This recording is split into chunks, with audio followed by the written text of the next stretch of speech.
नमस्कार सखी सोबती या माझ्या यूट्यूब चॅनलमध्ये तुमचं मनापासून स्वागत। आजच्या या व्हिडिओमध्ये अनंत चतुर्थीची पूजा कशी करायची याविषयी संपूर्ण माहिती आपण पाहणार आहोत।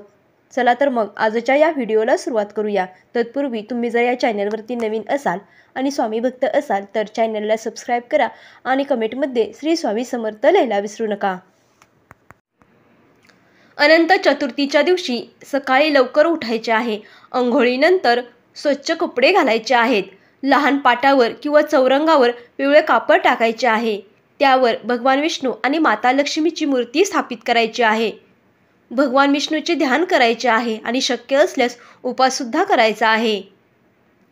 कुटुंबातील सदस्यांच्या संख्येइतकेच अनंत रक्षासूत्र भगवान विष्णूला अर्पण करायचे आहेत आणि त्यानंतर पूजा सुरू करायची आहे। भगवान विष्णूसमोर दिवा लावायचा आहे। त्यानंतर फळे, फुले, धूप, दिवा आणि नैवेद्य भगवान विष्णूला अर्पण करायचा आहे। अनंत चतुर्थीची कथा ऐकायची आहे। लक्ष्मी आणि विष्णूसह सर्व देवी देवतांची आरती करायची आहे। केळीच्या रोपांची पूजा करून पाणी अर्पण करावे। आपल्या क्षमतेनुसार धर्मादाय कार्य करावे। या दिवशी ब्राह्मणांनी भोजन करणे शुभ मानले जाते।